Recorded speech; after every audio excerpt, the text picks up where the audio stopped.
नमस्कार, न्यूज 24 देख रहे हैं आप। मैं हूं आशुकेश तिवारी और मेरे साथ है सुकेश रंजन और आप न्यूज 24 का खास कार्यक्रम देख रहे हैं 24 की रेस। बताएंगे सुकेश, आज 24 की रेस में बात होगी इलेक्टोरल बॉन्ड्स को लेके।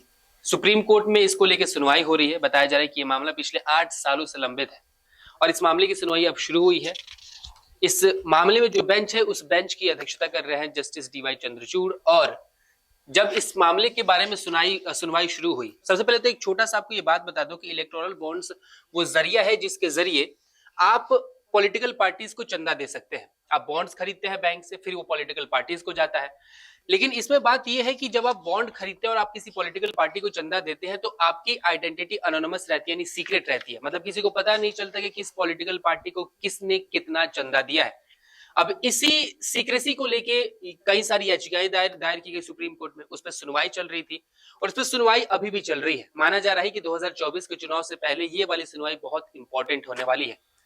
जब सरकार की तरफ से, आपको बता दें, अटॉर्नी जनरल ने तर्क दिया अनुच्छेद 19(1)(a) के तहत कि राजनीतिक दलों के इलेक्टोरल बॉन्ड स्कीम के तहत मिलने वाले चंदे का सोर्स जानने का आम लोगों को कोई अधिकार नहीं। मतलब बेसिकली कोई आम व्यक्ति सोर्स नहीं जान सकता कि किस पॉलिटिकल पार्टी को कहां से कितना ज्यादा चंदा मिल रहा है। सर, आप सबसे पहले अटॉर्नी जनरल के इस कमेंट को कैसे देखते हैं और इस पूरे के पूरे जो नया बॉन्ड देने का तरकीब है, तकनीक है, उसे किस तरीके से देखते हैं? देखिए आशुकेश, पहले आम जनता को यह बताना जरूरी है, वो इलेक्टोरल बॉन्ड शायद कम समझेगी।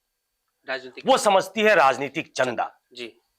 हम 24 की रेस में इसकी बात क्यों कर रहे हैं? 2023 का चुनाव चल रहा है, चुनावों में खर्च होता है जी।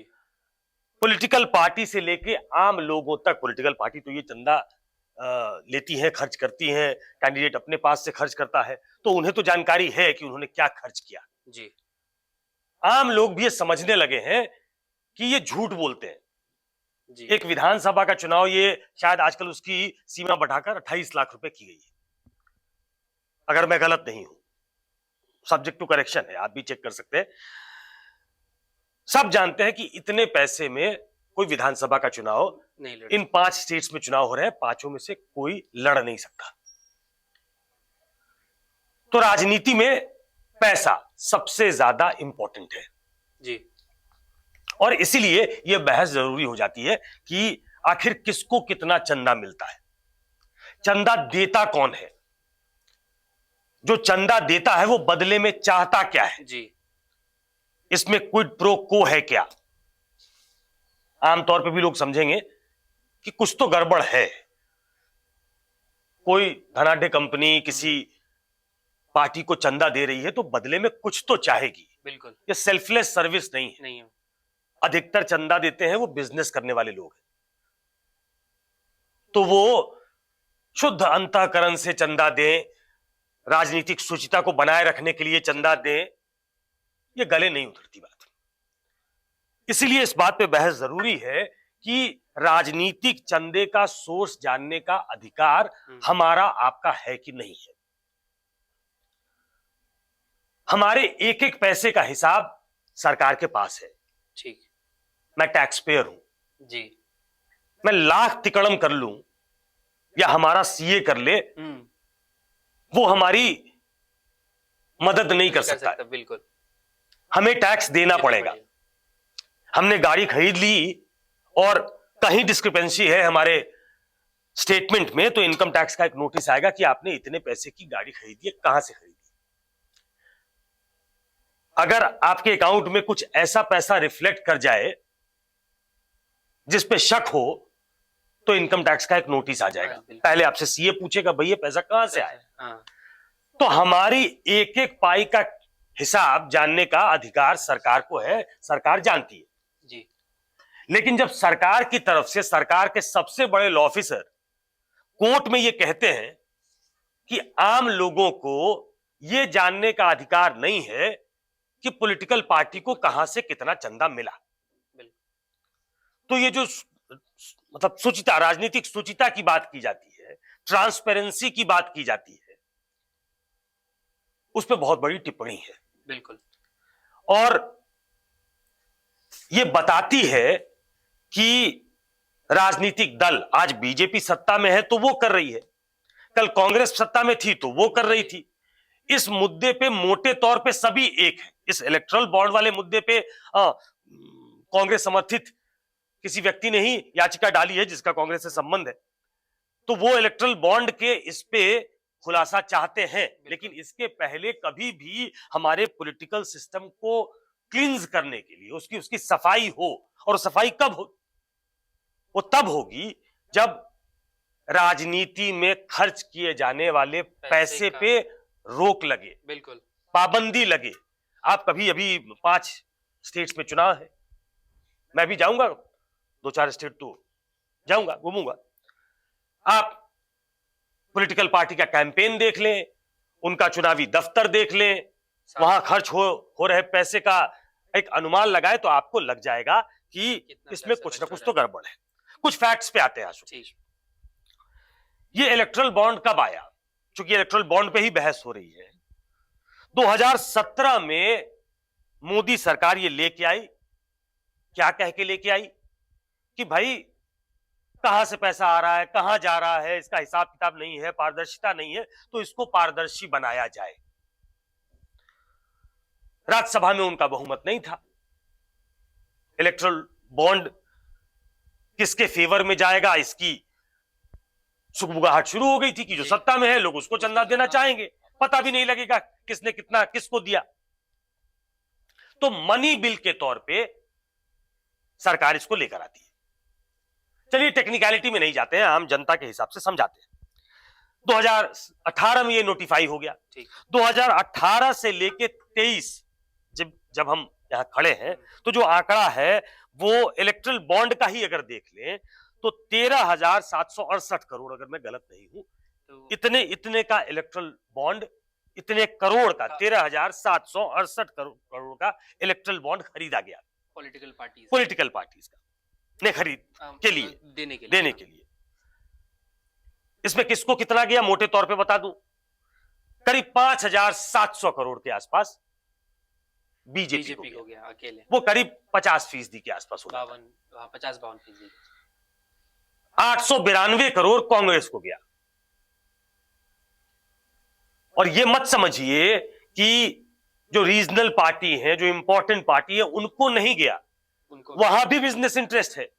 तो जो वहां धंधा करते हैं उन्होंने जो इलेक्ट्रल बॉन्ड खरीदा होगा उन्होंने रीजनल पार्टी को दिया, क्योंकि टीएमसी को भी पैसा गया है, बीआरएस को पैसा गया, बीजेडी को पैसा गया।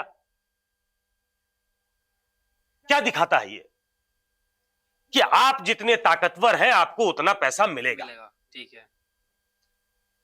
और क्या कहा गया था कि इससे पारदर्शिता आएगी।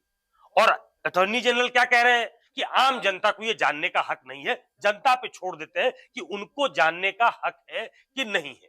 एकदम उल्टा हो गया, एकदम उल्टा हो गया। एक चीज और हुई थी,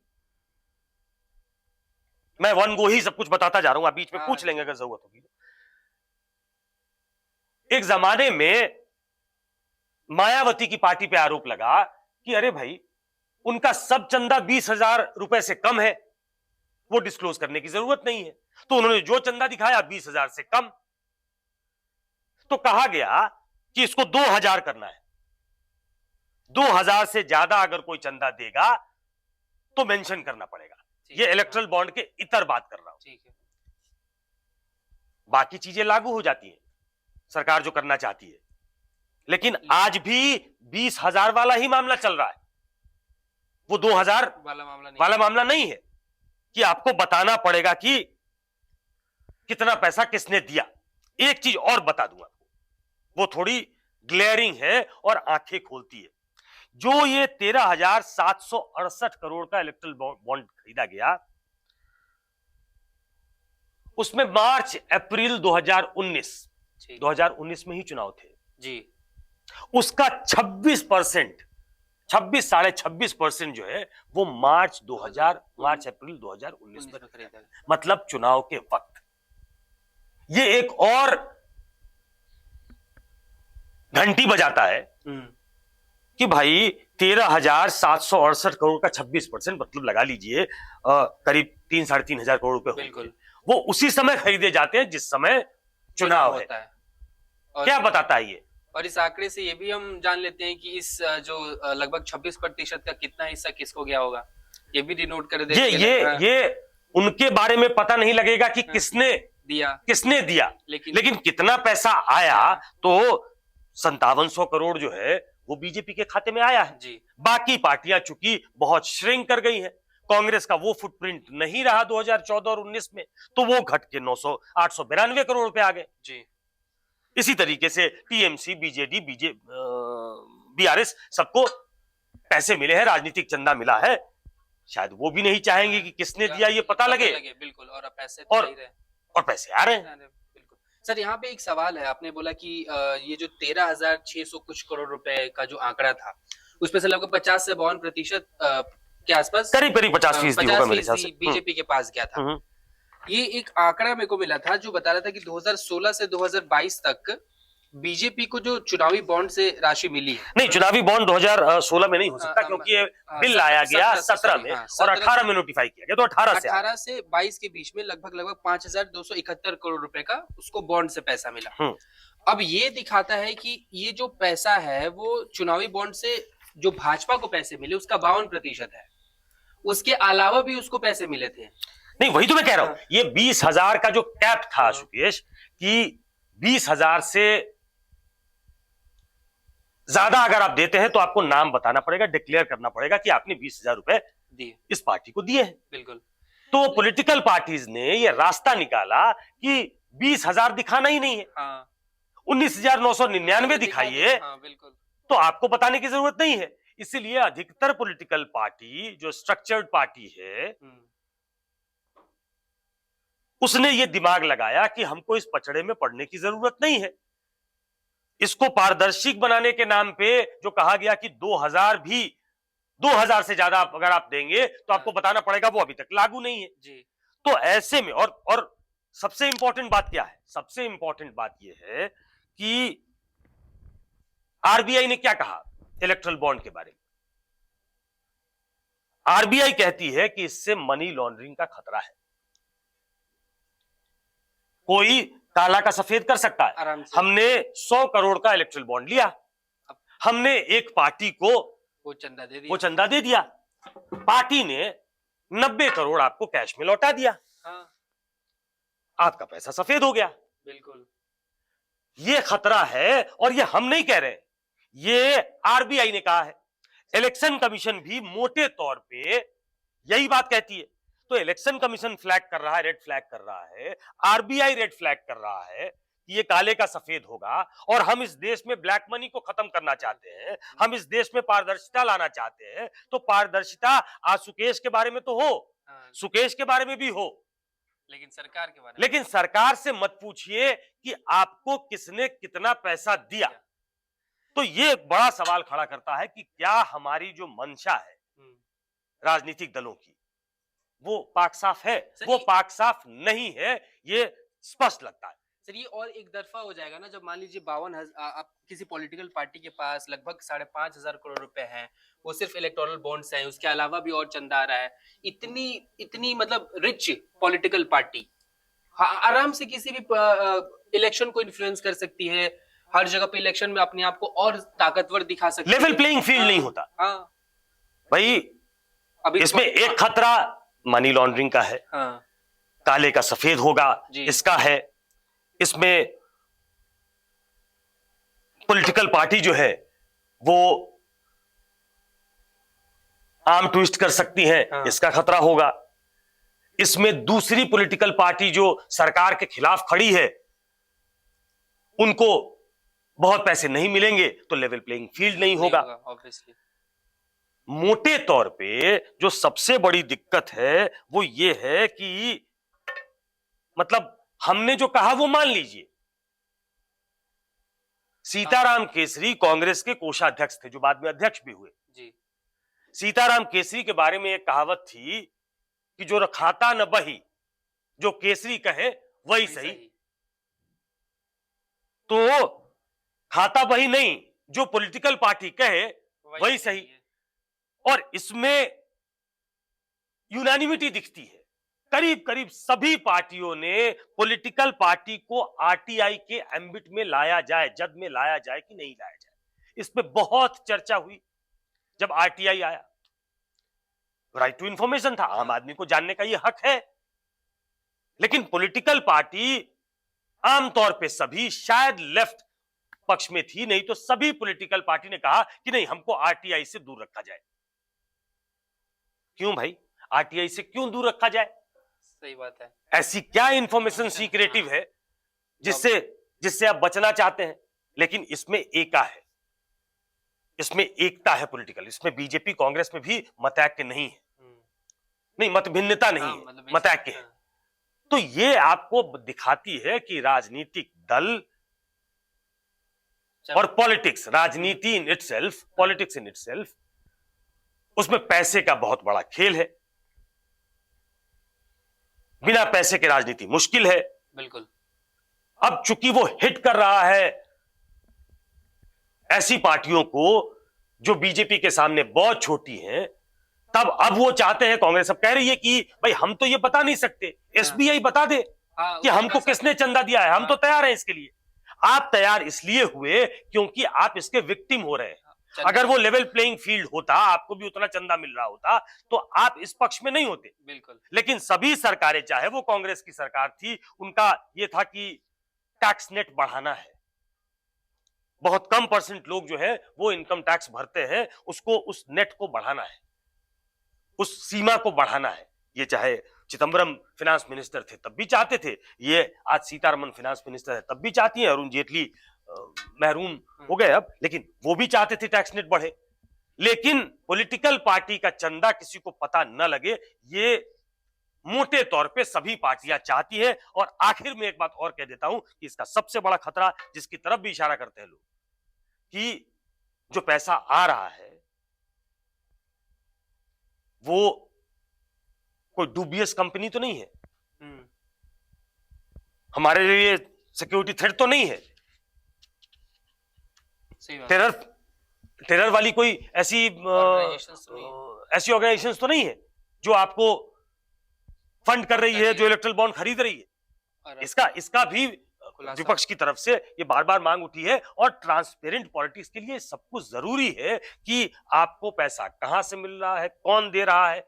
ये कह देना कि आम जनता को कैंडिडेट की क्रिमिनल हिस्ट्री जानने का अधिकार तो है, ये इलेक्शन कमीशन ने कर दिया, अब उनको बताना पड़ता है।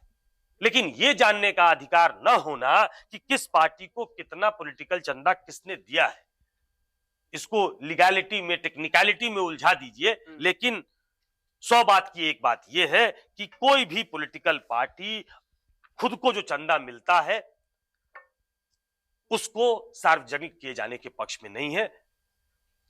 ये एक सॉरी स्टेट ऑफ अफेयर्स है। मतलब बेसिकली कोर्ट में सरकार ने ऐसा कह ही दिया है कि आम लोगों को जानने का अधिकार नहीं है कि किसको कहां से कितना चंदा मिल रहा है।